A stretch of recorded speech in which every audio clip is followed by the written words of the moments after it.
It's the little guys that take the brunt of everything. It's gotta stop. Peasants, man. We're just peasants. Every one of us. You watch those old movies, you see the peasants in the background with the kings and queens walking around. We're those people. We're those people.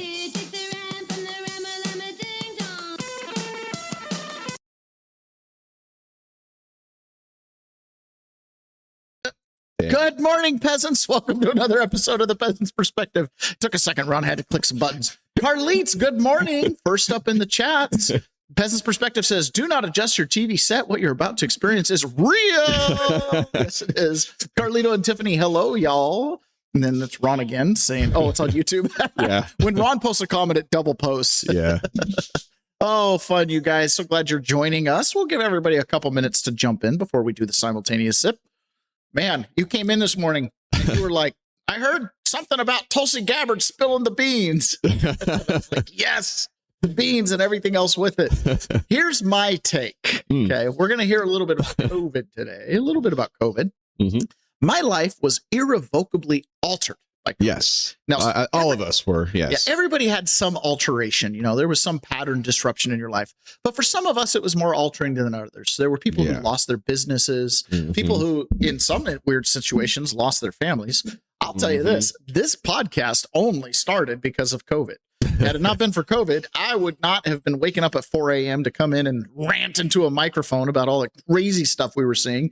And I first came here to learn all about what was gaslighting.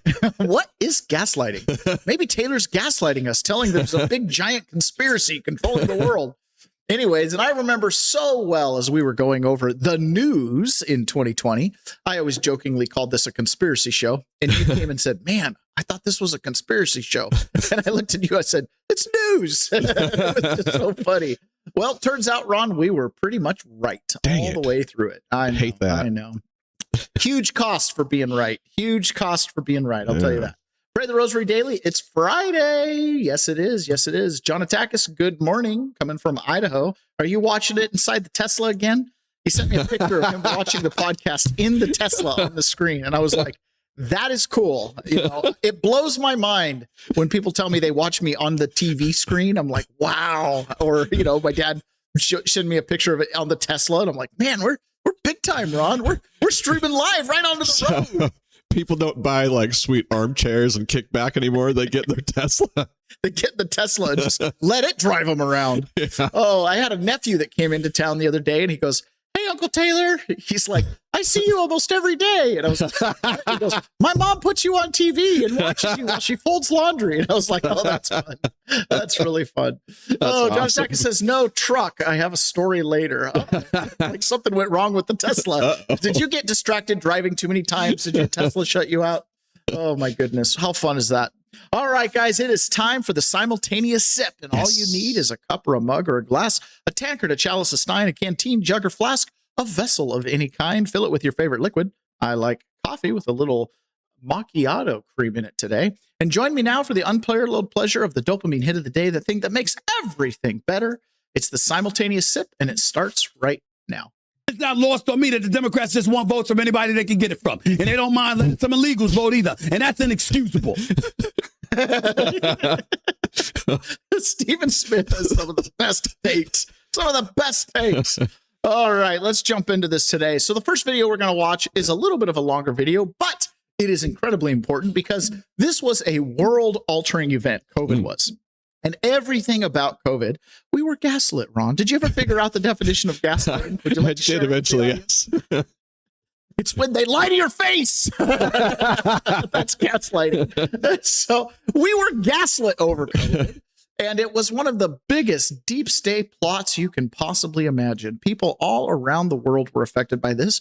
People died from the virus itself. People died from the vaccine that was given as a solution to the virus. And people died from the response. And everything we suspected. The truth tellers were out, paying attention, reading the white papers, reading the documents, going through the science. And we discovered that we were being gaslit. And what does gaslit mean? They were lying to our faces. Okay? And so Tulsi Gabbard yesterday, in her very last day in the Office of Director of National Intelligence, who's been curating a lot of this intelligence and has been in charge of releasing a lot of stuff, gave her final parting report yesterday. COVID pandemic. Dr. Fauci, as head of the National Institute of Allergy and Infectious Diseases, provided millions in U.S. taxpayer dollars to fund dangerous gain-of-function research on bat coronaviruses at the Wuhan Institute of Virology, work which is now widely viewed as the source of the unintentional lab leak that sparked the pandemic. Now, in support of President Trump's maximum transparency mandate, today, on my final day as Director of National Intelligence. All right, we're going to break it up, obviously, a couple times here. So, Fauci, this is stuff for our audience, especially if you've listened for any length of time. You probably already know this. And most likely, if you're, streaming on Rumble and you're watching the J6er, you're probably already in this camp. Yeah, but not a huge revelation. Yeah, not a huge revelation to us. To some people, they're going, oh my goodness, Del Bigtree was right. What? Yeah. So we were funding gain of function in Wuhan, China. She says that the lab leak, that widely suspect, is the virus that was released in the accidental lab leak in Wuhan, China. I think there's a lot of questions as to whether it was accidental or whether it was intentional. If it was accidental, that is a very charitable way to look at it. The challenge with it being accidental is the timing of it. The timing of it. So if this was a lab leak that the Chinese, in collaboration with whatever other deep state actors, if they decided to cover it up, good gravy, they got the timing right in an election year, as Donald Trump is getting impeached, thinking he's got clean sailing to the election season in 2020, leads to this lockdown, the stay homes, which then leads to the lockdowns. George Floyd happens. It's better for your health to go protest racism than stay socially distanced. I mean, it was almost down to the minute. It was the timing, suspending state constitutions, all of this stuff that was set in motion by an accidental lab leak is a challenge. Well, never mind all the meetings and stuff that they had before the leak ever happened. Yeah. Now this could be there's a possibility this was a rush job. Right. Yeah. There's a possibility because we think that the leak happened in October, November of 2019. So it's possible that by the time January, February rolls around, when there's the impeachment, that in China, this virus was spreading and now they were kind of in damage control. And of course, as every Democrat knows, never let a good crisis go to waste. Oh, yeah. Maybe they did a rush job and said, hey, we can use this as a way to destroy things. I don't know about that. I tend to think that the timing is still too close to just be incidental. But let's continue on here with Tulsi Gabbard. Let's jump back just a moment so we don't lose anything. Transparency mandate. Today, on my final day as Director of National Intelligence, I'm releasing never-before-seen communications and documents that expose exactly how Fauci worked with politicized career leadership in the intelligence community to suppress the truth about his actions, the virus's lab leak origins, and his role in directing U.S. funding for this dangerous research that caused immeasurable harm and countless lost lives. Now, these documents expose Fauci's direct role in influencing and manipulating IC assessments on COVID-19 and how Fauci lied to Congress in 2024 when under oath, he denied knowledge of or participation in discussions with intelligence officials about viral research. We also received testimony from multiple intelligence community whistleblowers who reported retaliation for challenging the intelligence community's manipulation of intelligence on the virus's origins, once again revealing a clear pattern of suppressing dissent, silencing critics, and burying the truth. Dr. Fauci's close relationships with the intelligence community enabled him to assume three key roles that shield him from scrutiny. First, Dr. Fauci funded dangerous gain-of-function coronavirus research linked to big pharma and their pursuit of universal vaccines worth trillions of dollars. Second, Dr. Fauci was the behind-the-scenes advisor who, alongside his hand-picked so-called experts, pushed the intelligence community to endorse a natural animal origin to hide his dangerous gain-of-function research that he funded using taxpayer dollars.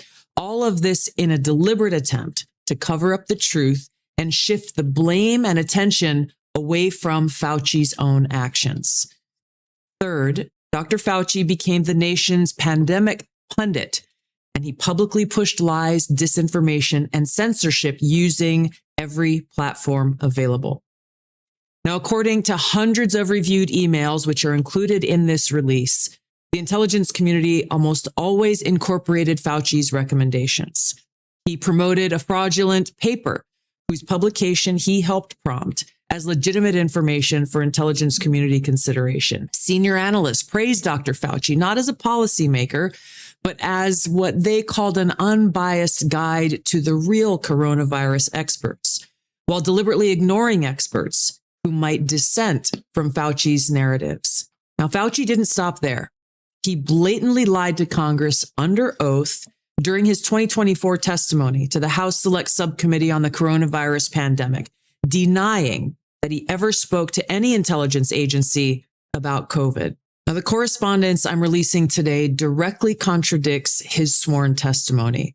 We received statements from multiple whistleblowers revealing that the intelligence analysts who dared to challenge Dr. Fauci's COVID origin conclusions faced threats of retaliation, marginalization, and many suffered career setbacks. For example, a contractor was terminated just days after coming forward to ODNI as a whistleblower. Another example, those who advocated for the lab leak hypothesis or expressed dissenting views were reminded by their managers that leadership would determine which analysts would be promoted and which would not. The message was clear. Oops. Go along or be punished. Senior leaders also sought to undermine whistleblowers by removing anonymity, which is required in the whistleblower process, as they made their complaints, and also insisting that their managers or attorneys be present during ODNI meetings where these whistleblowers were coming forward with their testimony, obviously creating an atmosphere of intimidation. COVID pandemic caused tremendous hardship and pain for millions of our fellow Americans and countless people around the world. Now, after years of lies and censorship and cover-ups, the American people deserve transparency, truth, and accountability. The tactics that were used to hide the truth are straight from the deep state playbook. Politicized self-serving leaders like Dr. Fauci covered up their own wrongdoing and abuses of power, manipulated intelligence, lied to Congress, and undermined a duly elected president by restricting his access to the vital facts he needed to keep the country safe. It's time you know the truth. Wow. Wow. And Dr. Fauci will not be held accountable at all. At all. Why? Because he has an autopin pardon. I don't know what I don't think they're going to do anything. But that disclosure is stunning. What did we just learn from that? What? I didn't learn anything. Here's what I learned. Because I already knew what she was going to say. I mean, here's what I learned. Okay. This is a case study, right? Okay. All of your worst fears and every dystopian novel that has ever been written about a corrupt tyrannical government, those seeds have been planted and were being watered in our own government. Oh, yeah. Right. There was no depravity that they would not sink to.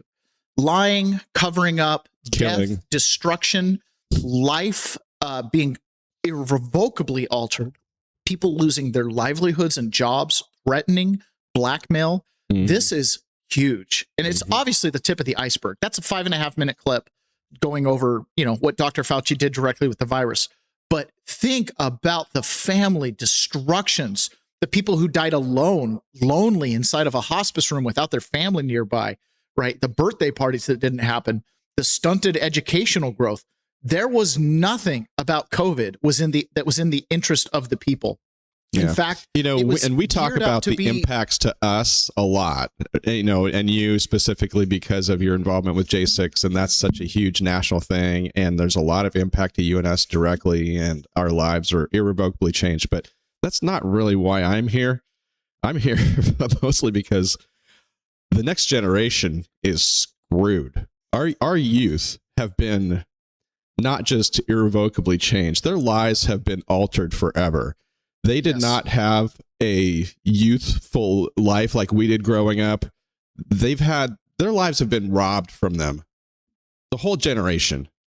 Gaslighting is not even the right term for what happened to their lives. I can't even put it into words. I know. the idea that this is going to go mostly unaccounted, other than, okay, now we know, they did this, right? And it can't be undone. It can't be undone. When I was in college, I learned about all kinds of little scandals that became moments of intrigue through world history. And you can go all the way back to the yellow journalism of the Spanish-American War, and you can go to things that are very notable, like the Gulf of Tonkin incident that started the Vietnam War that didn't happen, right? You can go to things like, oh, we had an idea that the Japanese were coming to Pearl Harbor, but we chose not to do anything about it. You can go down the road and you can find these little moments. Fast and Furious scandal. You can find corrupt politicians, Iran-Contra. And these things make you go, there's this little faction, this little group of people decided they wanted to move guns and drugs to fund the Contras, down in Nicaragua. So that's quite the scandal. But what you see with this COVID is you had literally an entire government approach. Every government office closed their doors and said, come online, send an email, can't come in, right? You had government workers, and we saw the clips of people working from home, and they're in their bathtub, and these people are paying six-figure salaries for the government, right? You had an entire government approach getting behind this scandal, giving it life, enforcing it. Vaccine meant people got fired from the military, warriors, people we have invested millions of dollars in training to be killing tools on behalf of the United States government. Oh, you won't take the vaccine? You're out. Oh, well, don't forget 6 feet safe, because I am the science. Because I've made it up. 2 masks are better than 1. 9 masks are better than 4. It's like, oh my gosh. The whole thing, right? The whole thing. The amount of depravity they were capable of. When I was in college, I learned these little scandals, and it disgusted me. You get to things like the Tuskegee Airmen, or not the Airmen, but the Tuskegee experiments, where they gave people syphilis and just, followed them around for a couple decades until their noses fell off, without ever telling them they had syphilis. You know what I mean? Don't ask for a second advice. You get free healthcare over here at the clinic. When we talk about giving gay men AIDS in the 80s in San Francisco, Fauci's involved with that. Right. You go on and Stunning. on. These are all scandals, but it always feels like it just affects a little niche of people. COVID, they came for the world, man. The hubris that they had. Ron Johnson posted another story. This is an X article that he posted. He talks about, in this report, he talks about how at all the different agencies that should have been looking at the data that was coming in once the vaccines were actually being rolled out. He says the Vaccine Adverse Event Reporting System, VAERS, would mask or hide the COVID-19 vaccine adverse safety signals, right? So they were thinking that VAERS would hide any of the safety signals. The problem that they didn't count on was that the reports coming in that they acknowledge are typically only 1%, were so big that the VAERS system, which is kind of a corrupt system, couldn't hide it. They had like 26,000 deaths sitting on their desk. A vast majority of these deaths, a whole bunch of them, let's see if we can get to them here. It says, look, VAERS currently shows 1,676,001 million cumulative worldwide adverse events and 39,099 deaths associated with the COVID-19 injection. Directly associated. And remember, they report about 1%. Because most doctors, when something happens, they don't immediately blame the vaccine. It's just a fact. So it's rare that events get reported.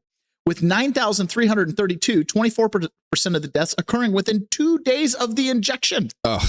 Most of these tragic adverse events occurred well after the federal health officials should have informed the public about the risks they knew existed. Instead, they hid or downplayed those risks. As a result, millions were harmed after being denied their right to fully informed consent.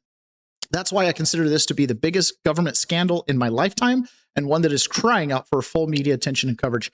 And they won't get it because the media was in on it. They benefited from it. So we know what the reaction to COVID was. Just imagine if New Coke came out and 1% of the people that drank it died.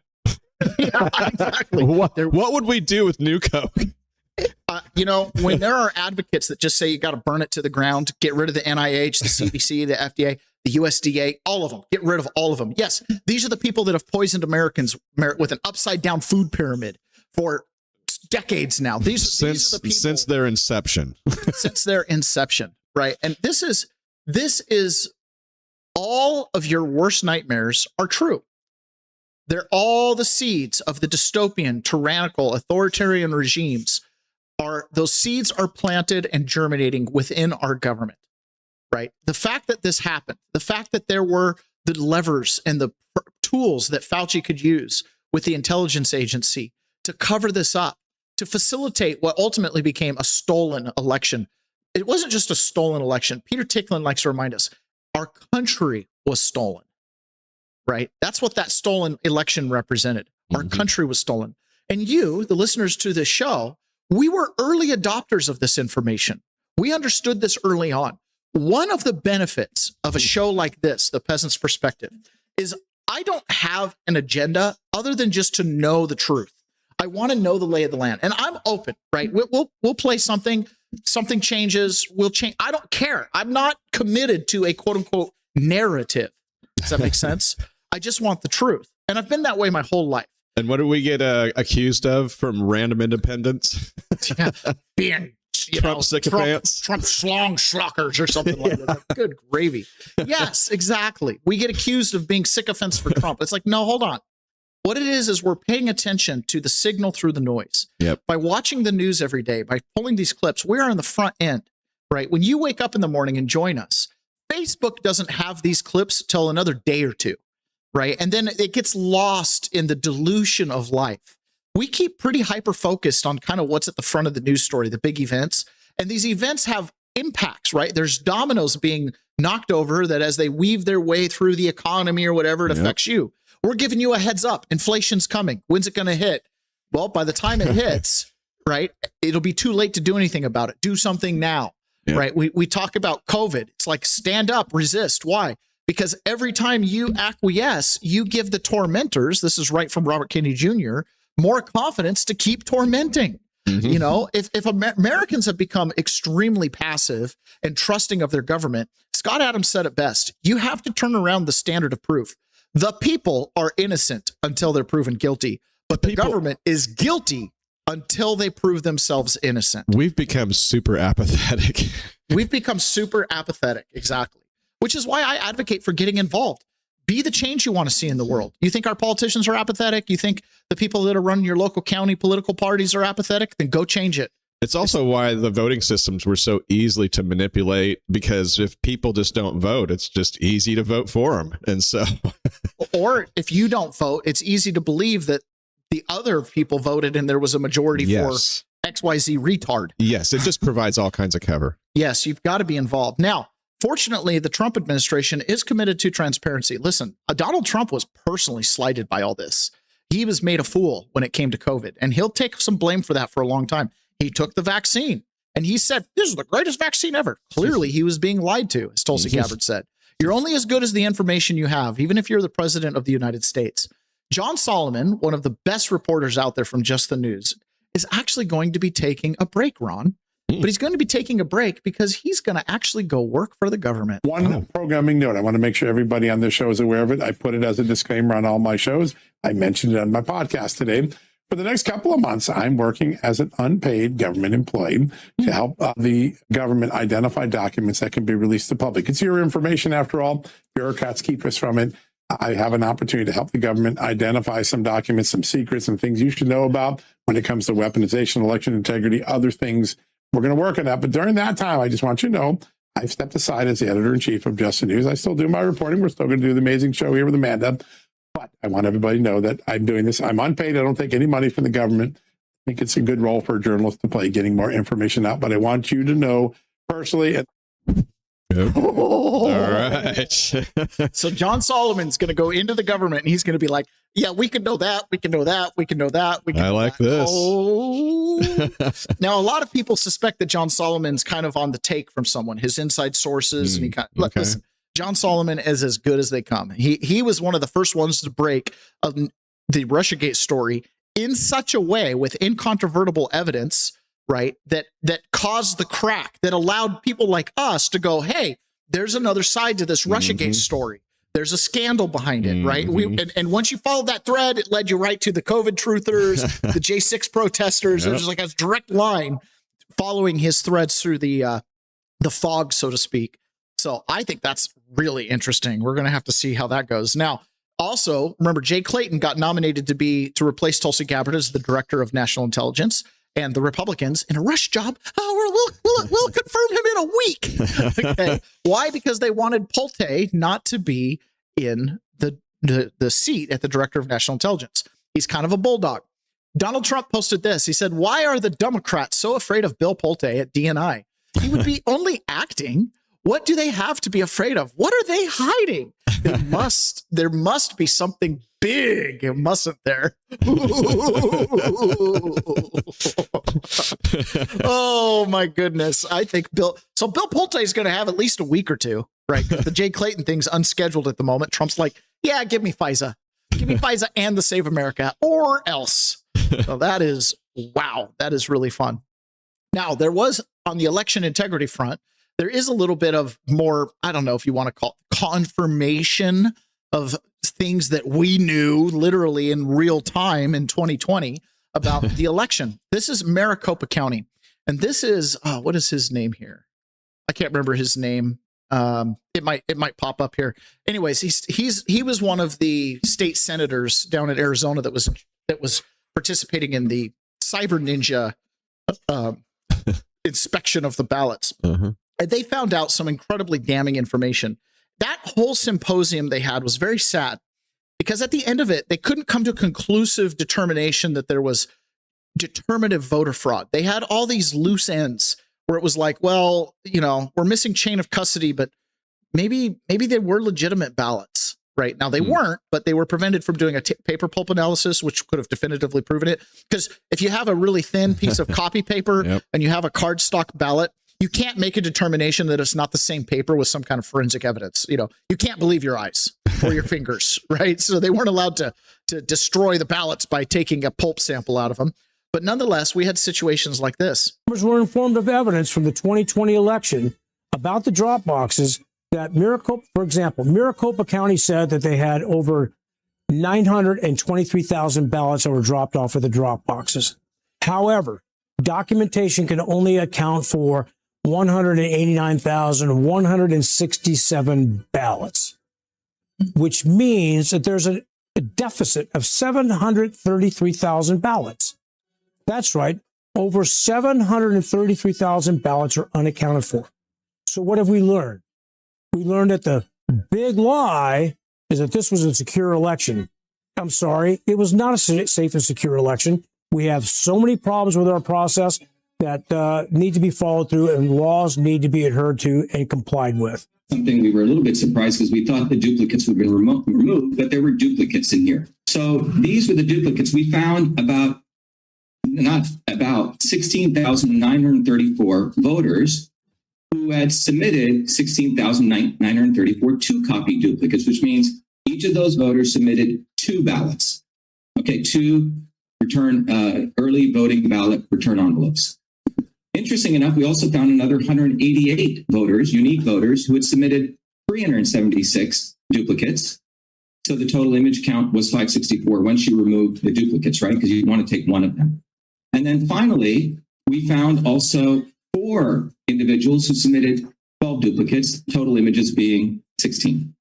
So the total duplicates was 34,448, total images of which 17,322 were duplicates from 17,126 voters. This was, by the way, we'll get to, it was not reported in the report. Wow. Whoa. Now, remember, the margin of victory in Arizona was 10,000, 11,000 votes. Oh, yeah. So just the duplicates alone could have been the margin of error, let alone the 733,000. I don't know where they came from, boss. I don't know. There's boxes and boxes and boxes of ballots. There's truckloads. Chain of custody. What's that? Okay. Now, that's a great quote. Chain of custody. What's that? Exactly. Do you remember that one? What was it? That was a quote. Chain of custody. What's that? Yeah. Was it really? Yeah, we played it on our show. I gotta find that. I have no idea. What do you mean chain of custody? I just got these right off the copy machine. Well, at least to note it. It's so bad. It's so bad. I can't remember her name. It was a chick. What was the definition of gaslighting? Oh, yeah, lying to your face. Yeah. Lying to your face. So in an act of desperation, California, I mean, they have rigged their system in such a way that they could commit what would otherwise, under any reasonable person's view, see as fraudulent, false, rigged, cheating. Under any standard, you would consider it that. They totally legalized it. Totally legalized it. So Kash Patel has descended upon Skid Row.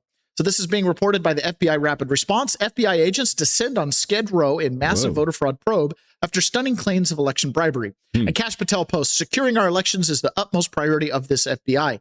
If you mess with our elections, we will find you. That's really good, because LA is making it so that all those Skid Row people that they've been paying all this time, it might not even matter what they find.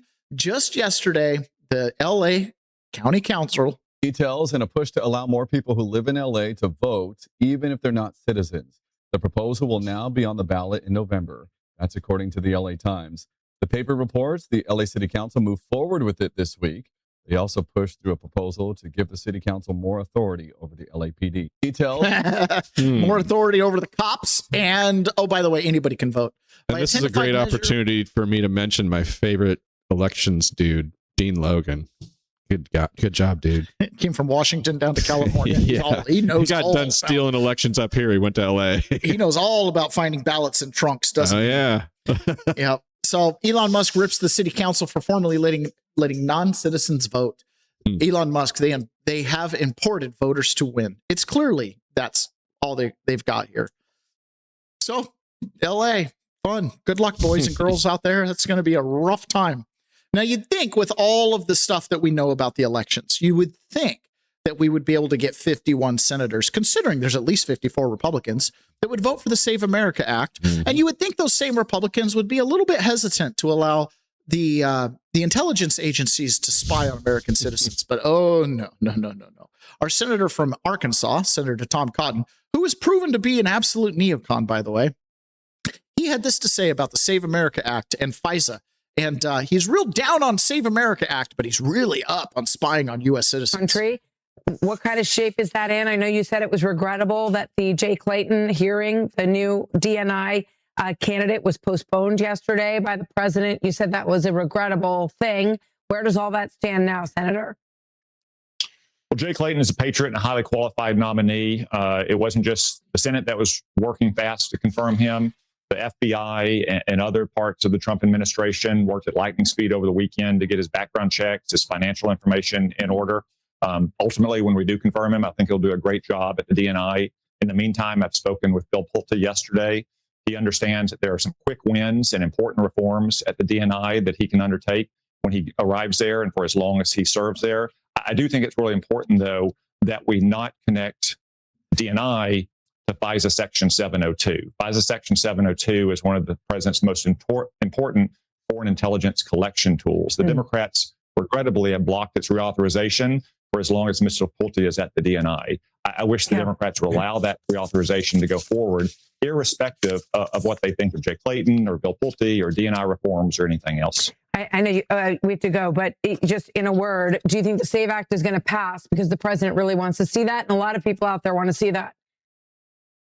Well, I certainly support it, Martha, and I voted for it. I'd like to see it pass as well. The reality is we don't have 50 votes for it right now as it's written, much less 60 votes. And also, Mike Lee, who is the sponsor of the SAVE Act, he has said he doesn't want to connect the SAVE Act to FISA because he opposes FISA. So it creates different voting coalitions in the Senate. Whatever the fate of the SAVE Act is in the long term, I think it's urgent that in the short term, we reauthorize Section 702 so the president has that vital foreign intelligence tool to keep the nation safe. Interesting developments.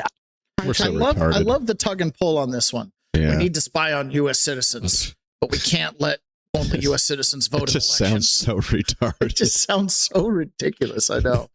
It sounds so ridiculous. And it seems, I think Trump I'm against FISA. Like, I'm against FISA. Well, I only will sign it because the military is desperate to have it. I'm like, just create some other emergency order saying you can spy on terrorists. You know what I mean? Like, why do you need FISA? Anyways, it's expired, but it's still in operation in effect till like March. So it's kind of a false deadline that they've got going on here. Another thing that came up too is Utah is now advancing quickly to become universal mail-in voting. This, again, Ron, this just baffles common sense. We have all these problems with mail-in voting. You see what's happening in California. You see what happened in 2020. You see that the Republican Party at large is completely against mail-in voting. It doesn't make any sense. We want people to show up, to vote, to get the sticker. I mean, we'd probably just assume doing purple thumbs like they did in Iraq, just to prove that you voted one time. You can't come back into the voting booth if your thumb is already purple. Okay? Yeah. But it seems as though the great state of Utah, this is from Trump's Truth Social, which I won each time and handily, is going to the all mail-in ballot format of Colorado. And the rest that always head left. As soon as the move is made, we should stop Utah from doing this. All mail-in ballots, dishonestly handled, are a big advantage for the Democrats. Those whose only road to victory because of their policies are so insane is cheating.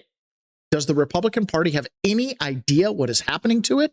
Step by step, state by state, the Democrats are smiling all the way to the bank. Stop the onslaught by either immediately terminating the filibuster and or pass the Save America Act.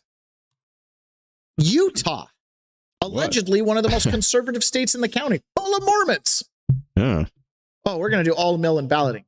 Why? What? Why? Why? Who convinced you that this was a good idea? Idiots. Let's just use what we learned about COVID. Every nefarious thing that a dystopian, tyrannical, authoritarian leader could do, those seeds have been planted. They've infected you with diseases, all the way to something as horrendous as the Tuskegee experiments with giving Americans syphilis. They have castrated American citizens, sterilized them. They have categorized them. They have hunted them. They have done all kinds of horrible things. They have taken away your cities, your counties, your states. The Trading with the Enemies Act, where they declared the people of the United States enemies of the state. You go on and on and on. And when you see a state like Utah adopting mail-in ballots, it makes no sense. It makes no sense. You don't have to break what's not broken. And if it is broken, like the election system, don't make it worse. This is super obvious that Utah is part of the coalition of whatever deep state actors that want to cheat. Why isn't the Mormon church stepping in on this one? Mm-hmm. Oh, that's right, because they're an international NGO at this point, and they partnered with the Bill and Hillary Clinton Foundation. Right? They get a lot of money and donate a lot of money through that. It's pretty rough. Why is this happening? Right? If you haven't already, I would call your senator, even if they're a Democrat, and say, I support the Save America Act, and I'm your constituent. Right? Pony Boy says, let's just secede California from us. Oh, wouldn't that just be an easy solution? But then it opens the door to all kinds of nonsense. Carlite says cotton sold out a long time ago. Well, yeah. It's funny because Tom Cotton's one of the ones I remember I can't remember what it was. He was, let's get the 101st Airborne in there. And I'm like, posse comitatus? he definitely would be a little authoritarian. Scott Adams always thought that Tom Cotton had the gravitas to be a president. I look at him and I go, I don't want him to be a president. Who I want to be the president are at a bare minimum truth tellers. So one of the criticisms that the Trump administration has taken is they cozied up to Israel a little too much, right? Obviously on the left, they have a rabid hate for Israel and they have an alliance with Islam. This is called the Red-Green Alliance. This is where the communists and the Islamists gang up to try to take out the West, and then they'll duke it out at the end. And ultimately, the Muslims are going to beat the communists because that's just how it usually goes. So anyways, the criticism, even amongst Republicans, right? We've got the retard right, as they're called, the Tucker Carlsons and all these others who've really criticized this Trump for essentially the tail wagging the dog and Trump going into Iran at Israel's bidding. And as things have shaken out, I don't really think that's the case. In fact, I think that the Trump administration now, literally in the last week, has done more to distance themselves from Israel and release them from the culpability of Israel than any other president ever has before. And I think that this is going to play well for the retard right base, is that they're no longer going to say, well, you just did it for Israel's sake, because it feels like we're probably going to leave Israel out to dry. I got a couple good clips here. JD Vance is, back from negotiating for Israel. He was quiet for quite a while, and he has a lot to say on this topic. He was being interviewed by the New York Times, and is being asked about Israel. Okay. There is another country in the Middle East that thinks of itself as having a very intimate knowledge of the Iranian regime. Yeah. Not just the Gulf states. That's Israel. I don't think this deal is popular in Israel right now. I don't think you're an especially popular figure in Israel today. We'll see where things are in 6 months. And one perception I think that people have after watching this war unfold is that there is a certain misalignment maybe between the kind of pragmatic American interest that you just described the president having and the more existential sense of the stakes that Israel has. And one key criticism of the Obama deal from people in the Republican Party, people in Israel, elsewhere, was always that it was focused on the nuclear program and wasn't focused on Iranian proxies, their support for terrorism around the Middle East, their support for Hezbollah and Hamas. So I'm just curious, do you think there's a misalignment between the U.S. and Israel? Do you think Israel has incentives to not want this deal to continue? And is there a vision for how you get to a point where Iranian support for Hezbollah isn't sending rockets into Israel on the regular?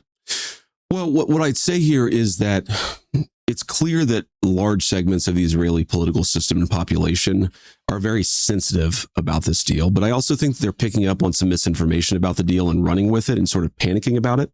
And I fundamentally believe this deal will be good for the entire region and for the world. That includes, of course, the Israelis. Now, I think it's important to say that while I do believe that this deal will be good for the entire world, fundamentally, we're worried about what's in the best interest of the American people.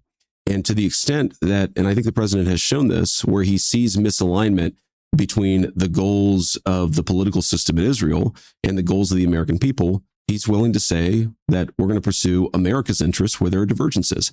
So there are certainly going to be disagreements from time to time. I think that's normal. I will say, I don't know, maybe I've missed this. I don't think Bibi himself has actually criticized the deal because I think he's maybe a little bit more familiar with the details of what's in it.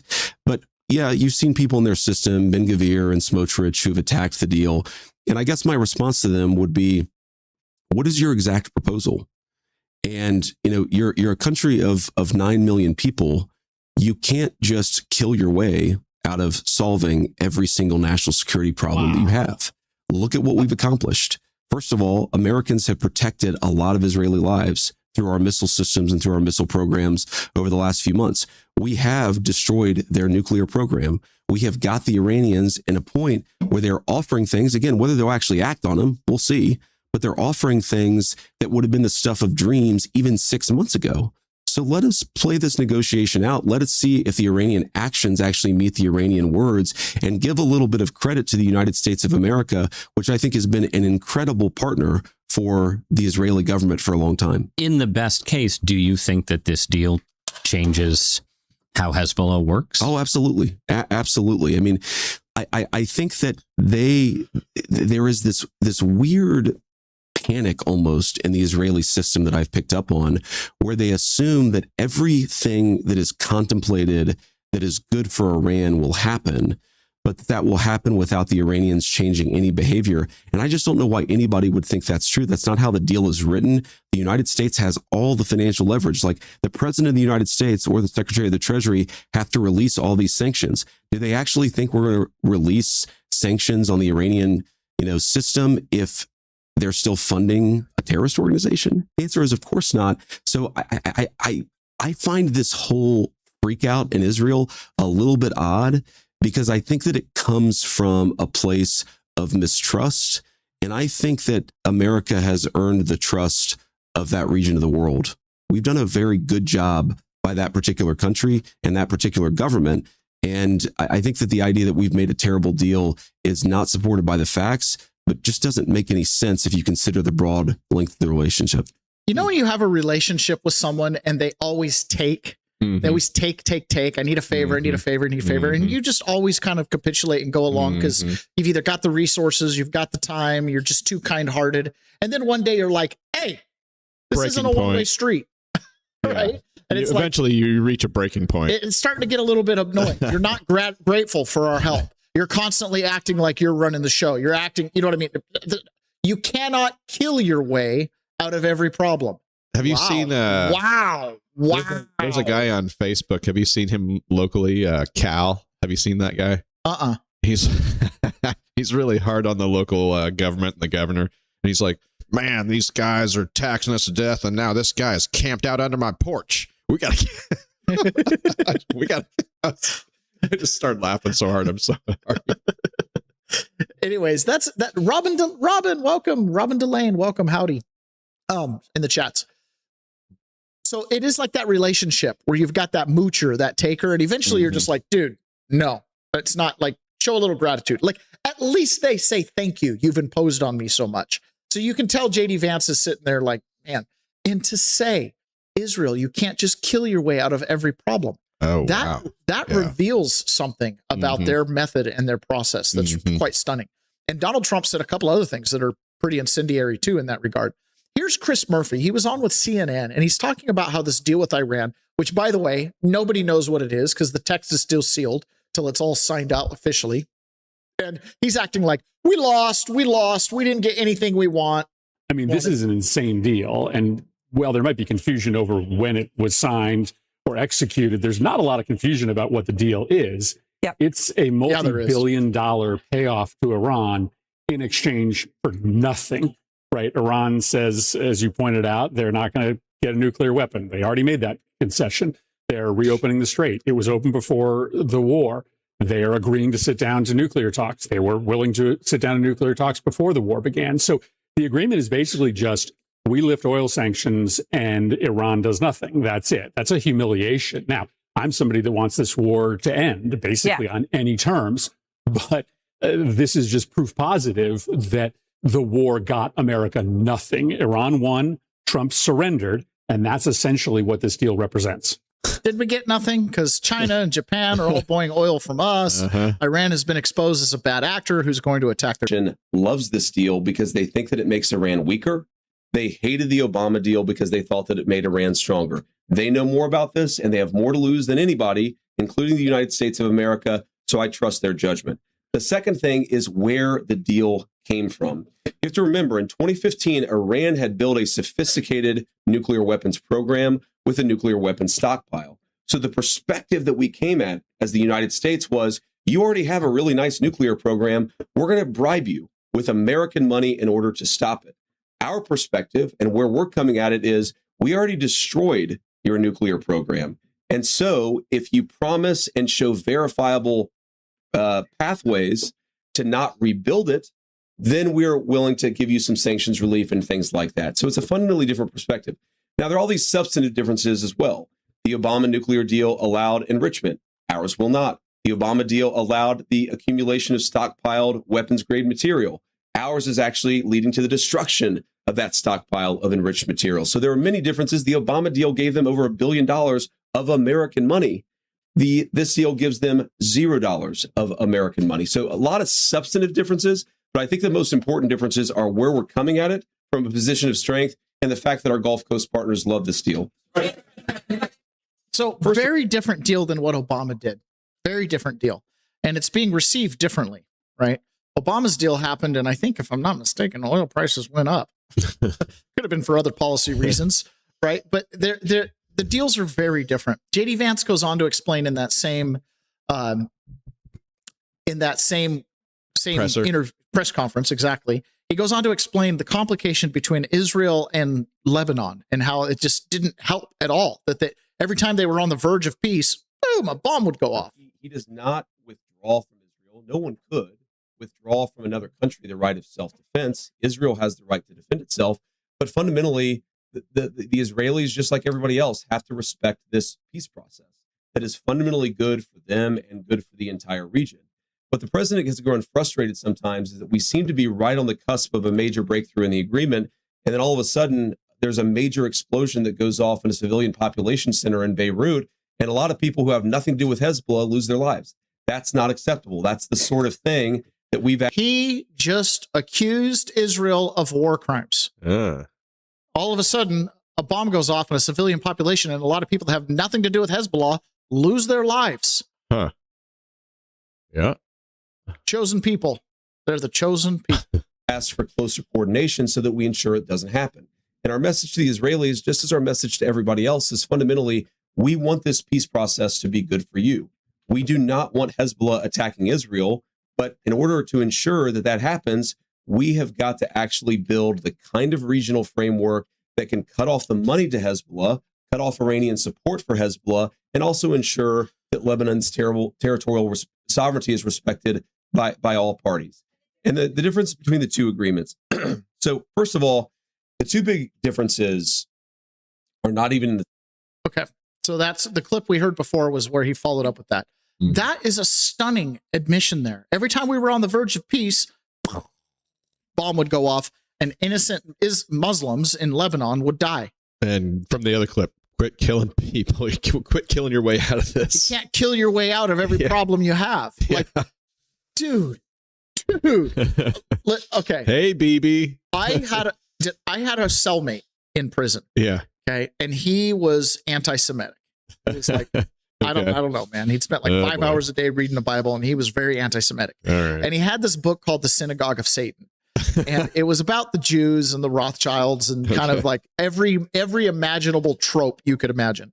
And he was giving me so much crap. And I would get so mad because I'm like, listen, like, I'll go over there and talk to my Al-Qaeda guy. Right? I'll go talk to an actual Al-Qaeda member and the other Muslim guy that are up here, and I will defend Israel from them, and I will criticize Islam right to their faces. Okay. You know what I mean? And we had really good discussions. I'd come over here, and he would attack Israel, and I'm like having to defend Israel. I'm like, I hate the fact that I have to defend Israel. But some of the stuff you guys say is absolutely insane. And I would concede the fact they're horrible fighters. They're vicious. They're vindictive, like all this stuff. But I'm like, they're not the boogeyman around every corner. You know what I mean? Really good at counting numbers. But now I'm sitting here listening to J.D. Vance, and we're going to hear from Donald Trump. And I'm like, maybe they are all that. Maybe they are bad. I'm just kidding. I don't think that as a whole. But seriously, like, you can't kill your way out of this. He's saying something to somebody else that he's not saying to me. What I will say, and this does bother me, is that you have seen people within Bibi's cabinet who have come out and attacked the deal, and in some ways very personally attacked the president of the United States. And I guess my message to them would be twofold. Number one, Donald J. Trump is the only head of state in the entire world who is sympathetic to the nation of Israel at this moment in time. And he happens to be the head of state of the world. Listen to that. Yeah. He's the only head of state in the entire world that's even sympathetic to your cause. If we abandon you, you little ingrates, you're going to be left to the wolves because no one's going to come to your defense. Why? Because your Mossad tactics. Go listen to John Kirkall talk about talk about Israeli intelligence officers. Go look at Thomas Massey's stuff about AIPAC. Like, this is a problem, right? World superpower. If I was in the cabinet of the Israeli government, I might not be attacking the only powerful ally that I have anywhere left in the entire world. And the second message I would give to some of those cabinet members, Bibi, to his credit, has not gone down this path, but to some of these cabinet members in Israel who are attacking the president of the United States, the other thing that I would say is that over the last 3 months, 2/3 of the defensive weapons that have protected your homeland have been built by American hands and paid for by American tax dollars. The problem for Israel is not Donald J. Trump. And anybody in Israel who thinks their biggest problem is the president of the United States needs to wake up and smell the reality of the situation that country is in. Thank you all. I think Mark Levine needs to take a big dose of that as well. Yeah. We should be fighting all of Israel's battles, because otherwise, where would we send our kids to die? Right? Here's Donald Trump being interviewed by Axios. If it weren't for Donald Trump, Israel would have been eviscerated.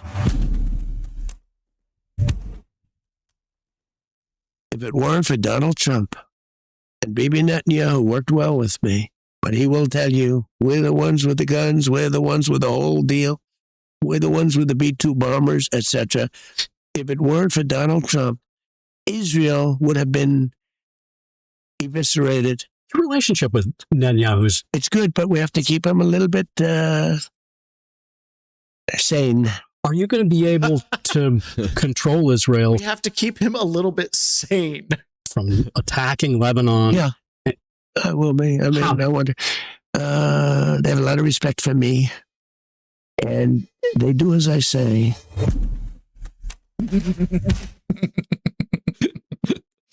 They have a lot of respect for me, and they do what I say. Oh man, it's just totally crazy. So on another war front, we've got the Ukraine-Russia conflict that's still going on. Marco Rubio was asked, and this has been a Democrat trope for a long time, or Democrat desire, why don't you offer security guarantees for Ukraine? And Marco Rubio just shut that down. The U.S. tells Zelensky that security guarantees depend on withdrawal from Donbass. That's a lie. And I saw him say that, and it's unfortunate he would say that because he knows that's not true, and that's not what he was told. What he was told is the obvious. Security guarantees are not going to kick in until there's an end to a war, because otherwise you're getting yourself involved in the war. Okay, what is a security guarantee? It is troops that are willing to step in and secure. If you put that in place now, that means you're injecting yourself in the war. What he was told very clearly, and he should have understood it, is that the security guarantees come only after there is an end to the war. But that was not attached to unless he gives up territory. I don't know why he says these things. They're just not true. What is the U.S. position on Donbass? We've told the Ukrainian side what the Russians are insisting on. We're not advocating for it. We've explained it to them. It's their choice to make. It's not for us to make for them. We've never told them they have to take it or leave it. The role we have played is to try to figure out what both sides want and see if we can bridge the middle ground. The decision ultimately is up to Ukraine. If they don't want to make certain decisions or certain concessions, then the war keeps going. I'll tell you, in the last administration, Zelensky got heralded as a hero. He came in and gave a speech in the House and everywhere, he goes up to Pennsylvania and he's signing bombs with Josh Shapiro. And now it's like, he lied. He's lying. We're not doing security guarantees. Oh, and by the way, we're not selling them weapons either. Europe has to buy them. And if they want to give them to Ukraine, they're free to do that. But we are not giving them weapons anymore. JD Vance also had this to say, because again, this whole theme, everything that's going on in the zeitgeist of the Democrats especially, is this idea that America is bad. And we're going to get to this when we get to the private chat, the private part of the show today. We're going to go over to the Barack Obama little museum library thing that he built. They had their grand opening in Chicago. Wow. But you're going to see there, they hate America. We saw this in the polling with CNN. They hate America. And so it's very easy to weaponize the virtue of someone who is self-hating, right? Well, you guys say you're a great Christian nation and you help your neighbor, so give us money, give us aid, help the illegal immigrant, let the illegal immigrants vote, right? Fill your city councils with people that hardly even speak English, like up in Michigan. And JD Vance was asked about this when it came to Ukraine. He's like, listen, somebody approached him, some random Ukrainian American, put his finger in his face and said, you have to defend my country, Ukraine. And JD Vance, little old boy from Kentucky, who was raised in Ohio, who saw the other side of the tracks, was raised in a low-income household with a mother who was addicted to drugs, mostly raised by his grandmother. These were rough and tumble people, okay? And when I see him, he's a polished man. He joined the Marine Corps. He ended up going to Ohio State. Then he went to Yale. He's very polished, but he hasn't lost who he is as an American. I had somebody who came up to me, and I'm sure a great person, like a wonderful person. It was a Ukrainian American in Cleveland, Ohio. I was campaigning for the Senate. There are a lot of Ukrainian Americans in Cleveland, Ohio. And this person got really agitated at me because I was saying we should stop funding the Ukraine war. Okay. And I still believe that, obviously. And it's one of the things I'm proudest that we've done as administration is we've told Europe that if you want to buy weapons, you can, but the United States is not buying weapons and sending them to Ukraine anymore. We're just out of that business. It's a very good thing. But these Ukrainian American, again, a kind person, they probably didn't vote for me after this conversation, but he was kind of sticking his finger in my face saying, you need to support my country. You need to support my country. And I said, sir, with all due respect, if you're an American, your country is the United States of America, not a place that you immigrated from, whenever that was. And it occurred to me, and I know this is the last question, I'll try to be quick here, but it occurred to me that my father-in-law, who came from India, who moved to the United States, who got an education, and became an American citizen, that never once in my life has he ever said, you have to do this or you should do this because it's in the best interest of the country that I came from. And I think that attitude, to the extent that attitude dominates among the new generation of Americans, that makes Americans feel welcoming towards people, because everybody, again, whether your family's been here for 300 years or 1 second, to be an American means to look out for Americans first. And that's the perspective we have to take to our immigration policy. Thank you. Thank you. Yeah. It seems so obvious. Yeah. It seems so obvious. Why did you immigrate here? Oh, because the conditions weren't as good where I was at. Okay, well, show a little gratitude. Yeah. Show a little gratitude. And I think that's how a lot of Americans feel. And we have a lot of people that participate in the 1776 Live community that are foreigners. I just found out someone that I talk to all the time is Canadian. Bless her heart. You know what I feel like is the best way to meld into America? How's that? Learn English. Step one. Step one. Step one. Yeah. Step one. You know, I became very embedded in the Brazilian culture when I was down there. Mm-hmm. And what really turned was when I learned the language, because then I realized there wasn't anything different about these Brazilians. Mm-hmm. I had to learn the language to really understand that. But anyways, that's a big thing. People who immigrate here in this current generation are not encouraged to assimilate. And they're not encouraged to love this country and the opportunities she provides. Well, I'm going to provide some encouragement. Learn English, assimilate, be American. I mean, grab a hot dog and, shoot off a firework on 4th of July. Come on. And the 4th of July is for celebrating America's founding, not just for friends and family. Yeah. That's right. So we started the show with Stephen A. Smith saying, Democrats want just any votes from anybody. And we see that happening in LA. But he also took a phone call on his show with someone who was saying, Donald Trump is dumb. And Stephen A. Smith came to Donald Trump's defense. Speaking of, low IQ, I mean, a lot of people think Donald Trump is kind of low IQ and stupid. As a matter of fact, his former Secretary of State, Rex Tillerson, called him an effing moron. I'm not going to get caught up in that, because I've seen, first of all, I used to talk to him for years before he was ever running for president. Folks didn't call us stupid then. When he was on Oprah Winfrey's show and he was friends with Whoopi Goldberg and others, people weren't calling him dumb then. A matter of fact, people was asking him if he would ever run for office, because they thought he was smart and they thought he was bright, because in all likelihood, he probably was. At the end of the day, he's older now. He's 80 years of age. He might have lost his fastball. He might have lost his step. We don't have to get into all of that. That feeds right into their hands, Joe. You don't have to do that, because they could easily debunk that, with plausible deniabilities. We spend too much energy fighting futile fights. Let's focus on substantive stuff that we can definitively prove that will work to an advantage of anybody who is opposite him, as opposed to engaging in such frivolous nonsense. That is some good political sense, right? It is easy to get stuck in the mud. And that's what the Democrats have done. They've had to defend the indefendable. Mm-hmm. Trump's a racist because he said the Nazis are fine people. Oh, I played the tape. I don't think that's what he said. In fact, he said they should be condemned totally. No, that's the whole point of my campaign, says Joe Biden. Right? Stupid, futile. Find something else that's real, right? There are scandals that are happening. Listen, what's going on down in Venezuela? We don't love it.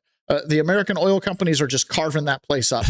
I don't know. Maybe it's good in our long-term interest. Maybe not. Doesn't feel really great to me. If I was a Venezuelan citizen, wouldn't really love that, right? I wouldn't like a deal where we have peace with Iran and then suddenly Iran's in charge of some big gold mine in the middle of Colorado. You know what I mean? I don't really love that. There are things that you could go after these guys. I think the reason the Democrats don't go after them for substantive stuff is, one, they have not much that's substantive. And what they could go after Trump for, they're doing themselves and or are involved. And profiting off of it. Exactly. Now, there's talk about Donald Trump possibly losing all of his popularity like Joe Biden did. There was a clear point in time when Joe Biden, his popularity went way down. Okay. And it was the withdrawal from Afghanistan. Because remember, whether you're Republican or Democrat, there were a lot of Democrat soldiers who went and spent time overseas in Afghanistan and lost friends and had their lives also irreparably altered just to walk away from Afghanistan in absolute shame, leave the Taliban in charge, leave all of our equipment there. It was a bad day. And Joe Biden went down in the polls after that. Contrast that with our withdrawal from Iran, which, by the way, only ended up being a couple months long as opposed to 20 years. And Donald Trump probably isn't going to lose any popularity over this. In fact, his popularity is probably going to go up. Gas prices are now below $4 a gallon here. What are the prediction markets saying they will be in the future? Yeah, if he's not going to be the next Joe Biden, this is a helpful sign for him, right? Chance gas prices this year rise above $5 a gallon. You know, you go back about a month ago, it was a 74% chance according to the cash prediction markets. Now it's just a 22% chance. This is the type of stuff that Donald Trump needs to avoid being a new Joe Biden. New Joe Biden, right? Listen, Trump said it. Prices are going to go down. Seems super obvious to everybody, but the betting markets had a 74% chance that prices would go up. And now they're not. Oh, how quickly things can change. Oh, how quickly things can change. Now, I listened to a nice little breakdown yesterday from a Bitcoin podcast that was talking about how essentially the end to this Iran war is perfectly timed because the U.S. Strategic Oil Reserve, Petroleum Reserve, is at the lowest it's ever been since like 1983. So no doubt about it, this administration has been dumping our oil into the market to try to replace the supply. I'm sure a lot of that oil went to Japan and other places that are buying it. But nonetheless, we're at like 80 days to empty. 80 days to empty, and prices will shoot up because we won't be able to kick in our reserves. And so that is one of the reasons why this peace deal may have happened right now, and Trump is turning on Israel because he's like, listen, we have a hard wall that we're going to run up against that once we hit that wall, it's going to be very difficult to come back from. So we've got to get the oil flowing again, got to get our reserves filled back up. Yeah, it's been my thought that this memorandum of understanding is just that. It is a kick the can down the road, 60 days, and then, you know, a little bit of a reset, and then we'll fight and argue some more. Possibly. And of course, yesterday, the Fed signaled that, hey, things aren't as good because we have to keep the interest rates the same, which, given the political climate, that's the same as raising rates because we all expected them to go down. So keeping them the same is signaling, we have inflation coming up. Yep. And so this is a huge problem. There was a billionaire that did a interview that kind of went unnoticed, but he was talking about how we cannot get out of the debt, that you can't just pay off $40 trillion. So from a macroeconomic standpoint, the only way to deal with that debt is to print it away. You've got to run inflation. Now, long term, this is an empire killer. This will destroy our civilization as we know it, and we would have to reset. It would be a major, major problem for the United States. And so the smart people are looking into the future. People like us are looking into the future, and they're going, where's the off-ramp to this? This is Cynthia Loomis, and she's talking about how Bitcoin is an off-ramp to this. Our national debt, our involvement with oil, this is all tied to the money supply. And the signals in the market right now is that they're going to print. They're going to have to now inflate away out of this debt. Now, Donald Trump has done a good job of setting the stage to make sure that the dollar is the tallest midget in the room. Okay, to make sure the dollar is the best thing that's there. He's got tons of investment coming into the United States. He's got the tariff program going on. He's unleashed our oil supplies, right? He's done a lot of good things to try to kick the can down the road. But at the end of the day, that's all he's done is kick the can down to the road. The amount of growth that we would need to get out of the national debt approaches Elon Musk optimism. Yeah. Everybody needs a robot. There needs to be, it approaches an optimism that just isn't reality. It's like going to George Jetson is real. It's going to take 20, 30, 40 years at a controlled trajectory in order to inflate out of this slowly and try to grow out of it, right? That's probably too long, and there's probably going to be some administration in the near future that's going to screw it up, like the last 6 or 7 administrations. Yeah, you'll never make it 5 years without somebody messing it up. Another crisis that needs another $1 trillion bill. Yeah. So Cynthia Loomis is explaining that there is an off-ramp even for the U.S. economy. Future where Bitcoin literally helps pay down the national debt. What do you envision for that? Well, what I proposed is a Bitcoin strategic reserve, because if we bought or acquired and then held on to Bitcoin for a period of years, designed scarcity. And then we could grow over time due to coin for a period of years. It would grow over time due to its designed scarcity. And then we could use that to backfill some of the national debt that we are building up. In fact, if we would hold 1/5 of the world's Bitcoin for 20 years, we could cut our national debt by either 1/3 or 1/2, depending on how Bitcoin grows. So I see it as an important backstop to have. But in addition to that, it helps us shore up the US dollar as the world reserve currency. So it is a store of value that I think is an important asset the US should hold. We know that states are holding it. We know that China and other governments around the world are holding it because they understand its strategic value. And if you don't understand its strategic value, you're missing the boat. They're going to use Bitcoin to backstop the dollar because there's no utility in the gold now. And so the thing I noticed was that she said that they want to own 1/5 of all Bitcoin. I was like, oh, how are you going to do that? 1 million Bitcoin. Yeah. And they have like 360,000 Bitcoin or something like that right now. Right. But a Bitcoin strategic reserve, I get this pushback quite frequently. Isn't Bitcoin just like, the control grid? And I'm like, Bitcoin and crypto are different. Like, we can't emphasize this enough. We don't have an Ethereum reserve or an XRP reserve. Those are cool software programs, and they have some utility, and they're going to make banking more efficient and faster. But yes, control grid on steroids. Bitcoin is native internet money. It's internet gold. It can't be replicated. There's no board. It's design scarcity. What she just said there is incredibly important. Look at the picture on the road here. Bitcoin is the future, right? It's the way out. Our government is planning to use Bitcoin to offset the national debt and make sure the dollar stays the tallest midget in the room. Okay. Don't be the sucker that's holding Bitcoin as all the world currencies have to inflate their problems away, because the whole world has this problem. Be on the upside of this, right? If you want to bet against the trend, fiat has an expiration date. It can't go on forever. Okay. It can't. Bitcoin is real, so take advantage of it. It is the off-ramp. And it also, as Kevin Warsh said, will hold policymakers accountable. Why do policymakers need to be held accountable? Because we would never have reached the level of ridiculous and even fraudulent criminal spending if we had to spend hard money. If every time you gave a welfare payment, you were giving gold, we would be a lot more strategic and careful about who we give welfare to. I love it when the hiccups hit me in the middle of the show. We'd be a lot more careful with who we give social services to. And in the fiat system, we just don't do that. Up in Massachusetts, before we get to this story, Ron, let's do one of those there.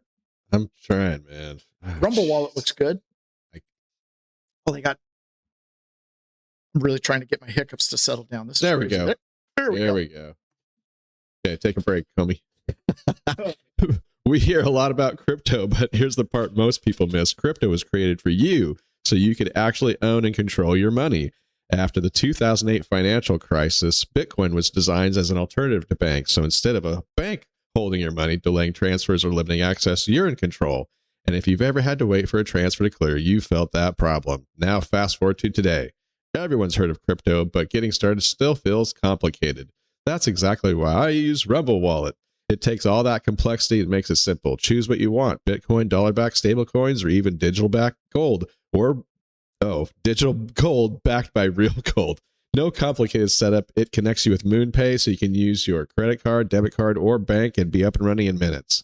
Once you're set up, you can even support your favorite Rumble creators like me directly. So do it now. Scan the QR code or click the link in the description and download the Rumble Wallet. From there, you can set up your wallet, tap buy, and you're in the game. In just a few minutes, you can go from hearing about crypto to actually owning some. Nice. Okay, so if we were having to spend hard money, gold or silver, to pay social welfare benefits, we would be a lot more careful about who we pay them to. Mm-hmm. But in the fiat system, they can just print. As they say in Bitcoin, never work for something someone else can print. And that's what happens to welfare recipients. Now, thank goodness to J.D. Vance and the fraud task force, because they're finding all kinds of fraud around the country. Some of this is almost too big to believe. And in Massachusetts, they had 15 people arrested. And it turns out 11 of the 15 people in this massive fraud scheme were illegal immigrants. Oh. Today's charges allege fraudulent conduct targeting the limited money set aside to help the most needy and the most vulnerable among us. Alarmingly, 11 of the 15 charged defendants are suspected illegal aliens, some of whom assumed stolen identities to steal these taxpayer-funded benefits and avoid detection. Investigators say they are still working to determine the true identities of the suspects. Today's charges. So we've got illegal immigrants that stole identities to steal from you and me. Man, wouldn't it be great if this was all on the ledger and you could go see where that money went? Like on the blockchain? Yeah, on the blockchain. Wouldn't it be great if we had an incentive to not just throw our money around? That would be awesome. Yeah. You know, I bet we could fix some of those problems if we finally got rid of the filibuster. You know, Trump posted, anybody who doesn't want to terminate the filibuster is a fool, all caps. A very stupid one at that. The Democrats will end it within minutes of taking office and then rapidly proceed to destroy our country, adding 2 radical left states, 4 Democrat senators, many congresswomen and men, or congressmen and with their dream of 21 Supreme Court justices, not just 13, an unlucky number, an impossible to beat number of electoral college votes. That's the ball game, folks. Popular vote landslides and so much else. The Republican Party will never win another election. I will, sadly, be the last Republican president. Senate Majority Leader John Thune and the Republican Senate must not let this carnage happen. They will go down on the wrong side of history, as will all Republicans who just stood by and watched. The Republican Party isn't at stake. Our country is. Terminate the filibuster and act immediately. Approve the Save America Act. God bless the USA, Donald J. Trump. Over and over and over again, all of this stuff ends up coming back to the elections. If you fix the elections, you can fix the country. We can flush out a lot of this fraud and corruption. J.D. Vance made a very articulate argument as to why we should get rid of the filibuster. Thank you, Mr. Vice President. Leader Thune said it's unrealistic to get the Save America Act passed by attaching it to FISA, which is what the president's looking for. Do you believe this is possible? Right. Why don't we try? Why don't we try and at least force people to vote against it? One of the things that sometimes frustrates me about the legislative process is that people will go into it saying, this isn't possible, therefore we're not even going to try. Well, let's actually see. Let's try it. And if it's not possible, then let the people put their name on it. This is also good for the American people. How many American senators know that the American people love the Save America Act because they believe in voter ID? But how many of those same senators don't want to vote for it because they know that the radical elements within their own party would punish them for it? Let people go on the record and actually answer to the American people, which is why I think we should do exactly as the president said. Thank you, Mr. Vice President. They're hiding behind the process, right? Yes. Hiding behind the process. Let's try. Okay, last thing today, and this is excellent news. We have some huge Supreme Court decisions that we're waiting for, and we did get one of them yesterday, and in my opinion, this is a wonderful thing. Right. So if you remember back, Hunter Biden was convicted of a gun charge. And he was convicted of a gun charge because when he filled out his application for a gun, he put that he wasn't addicted to any substances. Now, we know that Hunter Biden had been in and out of rehab. We have some pretty convincing evidence that he was smoking crack cocaine, but he was also a habitual marijuana user. Okay. And there was another case that came up that was a gentleman down in Texas that with his home, they had a warrant to come and search his home and blah, blah, blah. Okay. It ended up, I don't think he ended up being prosecuted for whatever they initially came to his house for, which again, this is one of those things where you go, oh my goodness, the system is so screwed up. So they got a warrant that never went anywhere, but when they came to interview him and he spoke candidly, told him about where his guns were in the house and everything, like totally cooperated with the search and investigation. And he was asked by the FBI when his house was raided if he used any drugs, and he said that he smoked marijuana. So he gets tagged now as a habitual marijuana user. Now it's legal where he's at to do that. Well, they came back afterwards with a whole new charge. Like the first warrant kind of dismissed, new charge, gun possession while using substances or whatever, right? Marijuana. So they charged him with that. He ultimately was convicted, and he's gone through the appeals process. and it came to the Supreme Court. We got a decision back from the Supreme Court on this one. And this is a boon for gun owners, in my opinion, everywhere. It's one of the gun cases, and it was whether or not you could go after someone who you discovered was a habitual drug user, in this case, marijuana, and that disqualify them from owning or possessing a gun. The court has got a unanimous opinion, essentially. There are all kinds of factions and concurrences, but nobody's dissenting here, saying that the prosecution of this individual or going after this individual based on his drug usage and gun ownership violates the Second Amendment. Now, it may be very fact specific to this particular case, but that is the first of the gun cases. There's another one we're waiting on as well. So we may often the court will pair up decisions. So we may get the other gun case we're dealing with, which has to deal with concealed carry, specifically in Hawaii. But we're waiting on birthright citizenship. We're waiting on when the count for ballots has to end after Election Day.